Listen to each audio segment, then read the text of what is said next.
Hello again YouTube, my name is Hans and welcome to my channel and to this episode of Darktable Insights. If you're new to this channel, it's meant to be an easy to understand introduction to Darktable on a beginners to intermediate level. It's been quite a while now since my last video. I've been busy with other things, and also a while back I fell and I broke my arm, so I couldn't use a computer for a while. Today I'll start you on a tour of the preferences. There's quite a lot to go through, so I'll split it into two videos. So let's go!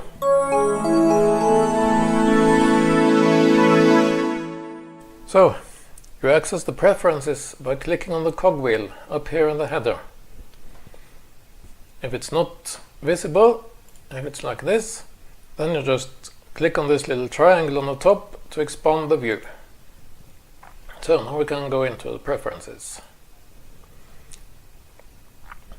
In the preferences dialog, there's a row of tabs along the top. GUI options, core options, session options, shortcuts and presets. If you have Lua scripts installed, there is also a tab called Lua options. In this video, I'll go through the GUI options. First you have interface language. This is to choose the language you want Darktable to use. The default is your system language if a translation exists, but you can choose among a collection of others. Just click on it here, and here you can choose language. My system language is Norwegian, but I prefer to have Darktable in English. Also, if Darktable is not translated into your language, it will default to English. Then it's width of the side panels in pixels. This is quite self-explanatory. It's the width over here of the side panels. The default is 350 pixels, but you can type in any number you like here, like say you want 500 if you want them to be a bit wider. Then you need to restart Darktable for it to take effect. So I'll just leave it at 350. Don't use embedded preview JPEG, but half-size RAW. If you don't want to use the JPEGs embedded in the RAW files, but instead use processed versions of the RAW files, then check this option. It's off by default. Ask before removing images from database. Well, it asks if you want to remove an image from a database. Ask before erasing images from disk or discarding history stack. Kind of obvious what it does, isn't it? Send files to trash when erasing images. This decides how deleting images works in the selected images module in Darktable view. Up here. If this option is not checked, then the upper right hand button in selected images reads delete. So we can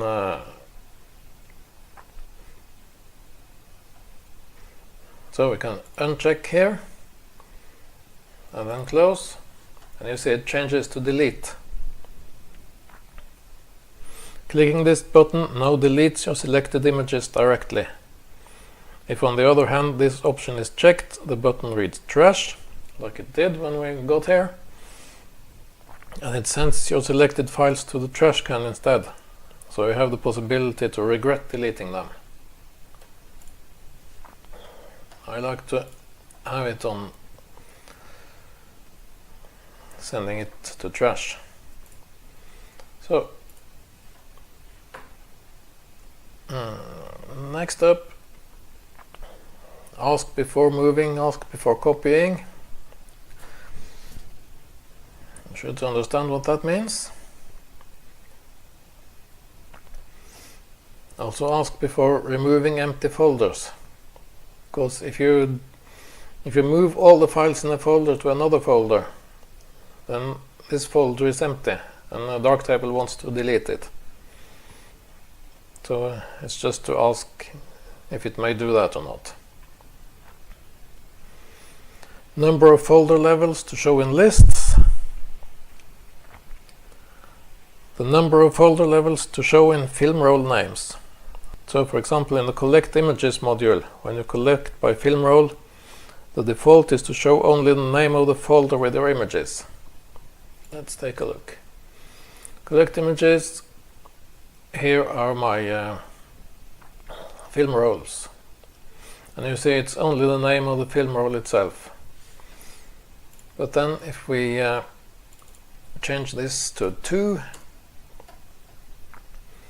and close,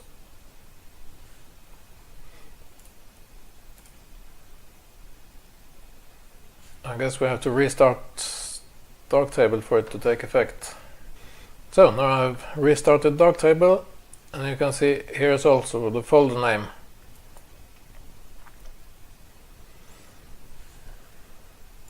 And if we increase this number, then we get more folders in here.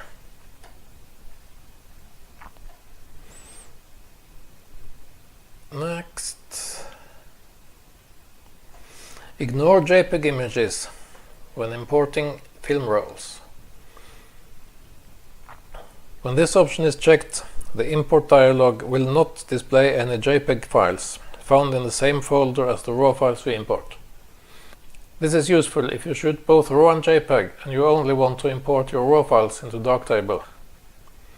Recursive directory traversal when importing film rolls. If you have subfolders in the folder you import, Darktable will also scan these for files to import. Next, we have three options that can be explained together. That's creator, publisher and rights to be applied when importing. Here you can let Darktable automatically assign a creator, who took the images, a publisher, who's got the right to publish them, and rights like all rights reserved or a Creative Commons license. These will be stored in the database and sidecar files and embedded in exported images along with other metadata as a proof of ownership. So I got my name as creator. I'd also actually like to have my name as publisher. So I'll just copy this and paste it here. And then I got all rights reserved on my rights. Next one is comma separated tags to be applied when importing. If you have any tags that you use on every single image, you can apply them here when importing, so you don't have to type them in a gazillion times when doing the rest of your tagging. Might save you some time. Initial import rating. The number of stars to give your imported images from the start. The default is 1. Some like to start with 0, depending on your later workflow and how you use star ratings. Enable film strip. Whether to enable the film strip in darkroom, tethering and map views on startup. The film strip can always be toggled on and off with ctrl-F or command-F on a Mac. So just to show you, I'll close this and I'll go into darkroom mode. And we also need to have this lower panel enabled. And so you see the film strip and also this row here. Now if we press Ctrl-F, we disable the film strip, but we still have this visible. And if we click this triangle, then only that little bar disappears. So we can press Ctrl-F again and get the film strip back. Okay, on to the next one. High quality thumb processing from size.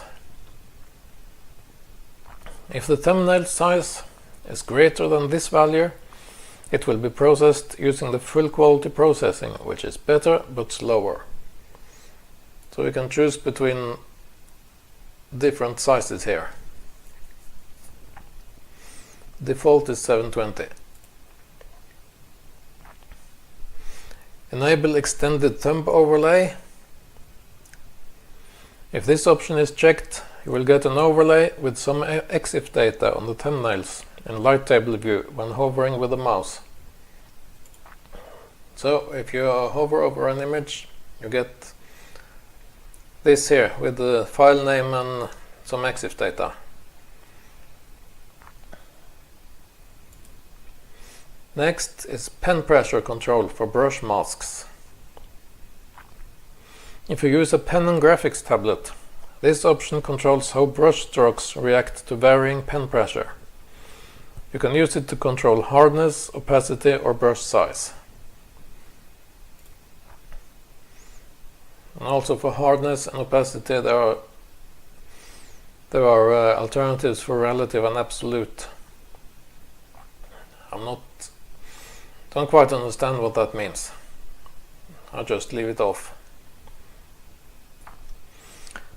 Then smoothing of brush strokes sets the level of smoothing of brush strokes. High gives fewer nodes, which leads to easier editing of the strokes, but lower accuracy when drawing. Low gives more nodes and a more accurate stroke, but is more difficult to edit. I tend to leave it at medium, but let's take a look at what happens. So if I set it to low, close and go into an image, then we'll make a mask of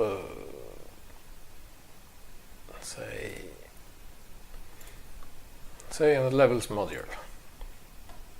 Drawn mask with a brush, make it a bit smaller. Then we make an arcing mask here. So now you can see we have this number of nodes. Then if we go into preferences again and change it to high, close, we'll make another mask, try to make it more or less similar to the last one. You can see we get fewer nodes.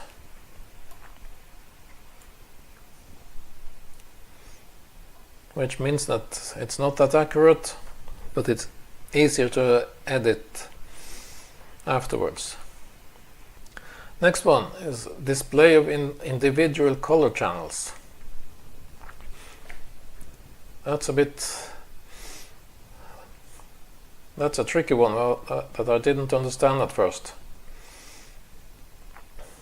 But the alternatives are false color or grayscale.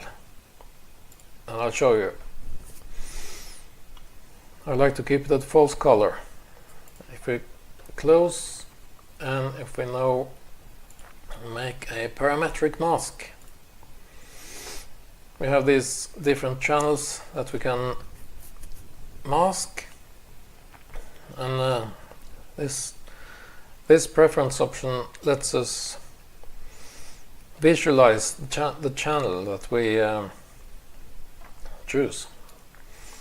So if I have the L channel, I'll press Shift key and take my mouse over one of these bars, either the output or the input. Then I get a grayscale image, because this is a grayscale channel. If I now choose the it's a bit slow in changing. If I now choose the A channel over LAB, then the bars change to a green to magenta transition. And if I now hold the Shift key and hover the mouse, then I see only the A channel. So you can see the so you can see the cabins quite easily. They are visible in the A channel, and all the greens are quite subtle. If I on the other hand choose the B channel, which is blue and yellow, then the cabins are yellow and the sky is blue. I can also choose the chroma channel, and we see the cabins have high saturation and everything else has a low saturation. And finally the U channel. There we see all the U's in the image. So this can be quite helpful to decide which channel will be easiest to mask. Ask before deleting a tab. That's easy. It asks when you try to delete a tag. Only draw images on map that are currently collected and filtered. If checked, only images currently visible in light table view are shown on the map.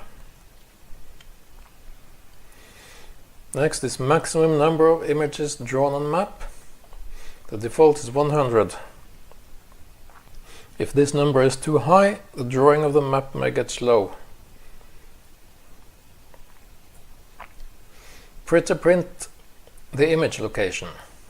When checked, the longitude and latitude are displayed as degrees and minutes in the image information module. If unchecked, only degrees are displayed.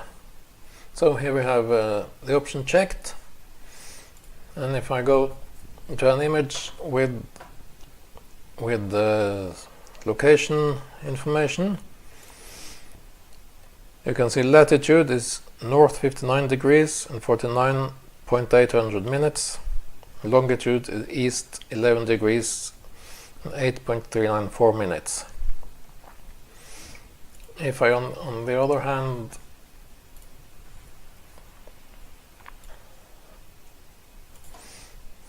uncheck this option, then it only shows 59.830 blah blah blah degrees. Doesn't show the minutes. I wish this could be taken all the way though, to display degrees, minutes and also seconds. I don't see any reason why they don't. But anyway, I like to keep it on. Then we have overlay text sidecar over zoomed images. If you have a text file with the same base name as an image file and with the extension .txt, then this file will be displayed over zoomed images in light table view. I'll show you an example of that, so we need to check this. Now for this to work, you have two methods. Either you have to go into core options, which I'll go through next time, but there's one option you need to check, and that's this one. Look for updated XMP files on startup. Either that or the text file has to be present when you first import your image. So I'll just show you now in my file manager. Find the right folder here. Down here we have, this is the raw file and this is the text file. I got the same name. And now if I choose this image and I press Z key to zoom, then the text is coming up here. Expand a single light table module at a time. This means I have not checked it here, so you can see I have two modules open. And if this option is checked, then when when you click on one module to open it, then you close other options. I'll show you in the next option,